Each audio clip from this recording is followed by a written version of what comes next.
Добро пожаловать, уважаемые зрители канала Толджу. Сегодня мы отправляемся в захватывающее путешествие сквозь просторы нашей необъятной вселенной, чтобы исследовать одну из самых загадочных и мощнейших сущностей – Тон 618.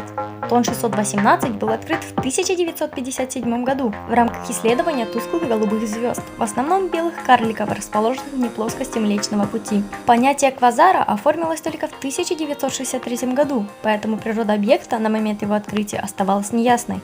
В обсерватории Тонансинтлы в Мексике объект был обозначен под номером 618 и описан как определенно фиолетовый.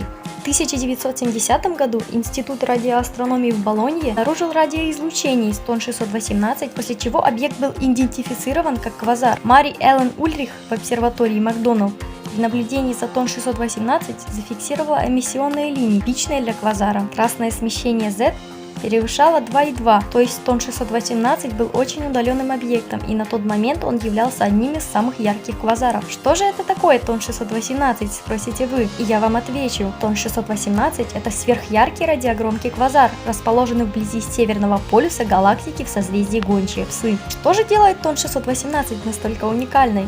Ответ – в ее невероятной активности. Она является одним из самых ярчайших квазаров. Квазар – это явление с интенсивным излучением, возникающее вблизи черных дыр, а также она популярна тем, что ее масса в несколько миллионов, а то и миллиардов раз больше нашего Солнца. Считается, что Тон 618 – одна из самых активных черных дыр. Она постоянно поглощает окружающую материю, создавая впечатляющие потоки излучения и выбросы материи. Этот голодный монстр обладает огромным аппетитом, который взбудораживает умы ученых. Как же происходит все это излучение? Эмиссионные линии в спектре Тон 618 необычно широкие, что означает, что газ в аккреционном диске перемещается с очень большой скоростью, это 7000 км в секунду. Тон 618 это исследование крайних условий Вселенной.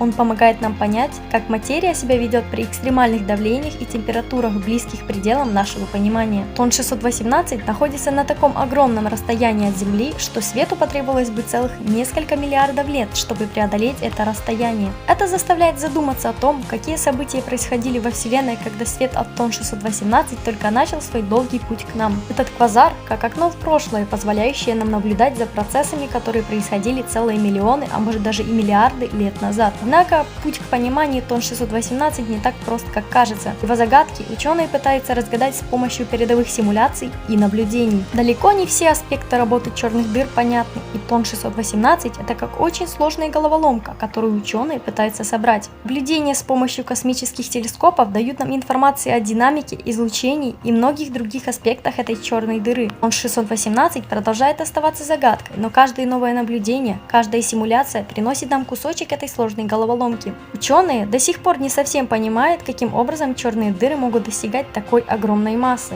Только что мы с вами покинули зону комфорта Земли и пустились в космическое приключение, чтобы взглянуть в самое сердце галактики и изучить загадочный Тон 618. Это напоминает нам о бескрайних горизонтах нашего понимания Вселенной и бескрайней галактики, которую мы исследовали только на 5%. Итак, давайте обобщим. Тон 618 остается одной из самых загадочных и интересных черных дыр в нашей Вселенной. Гигантские размеры, активность и местоположение вызывают восхищение и вопросы многих ученых. Надеемся, что в будущем мы сможем раскрыть еще больше тайн этого феноменального объекта. Благодарим вас за присоединение и помните, что каждое новое открытие – шаг вперед в нашем развитии. Всем хорошего времени суток и всем пока!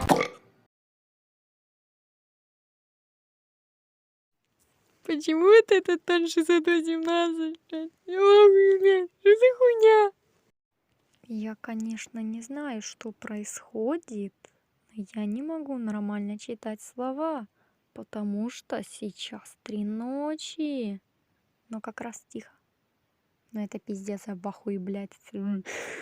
Блядь. Не, блядь, я реально не могу. Я не знаю, ну, типа пиздец. Я в ахуе, в ахуе, в ахуе, в ахуе.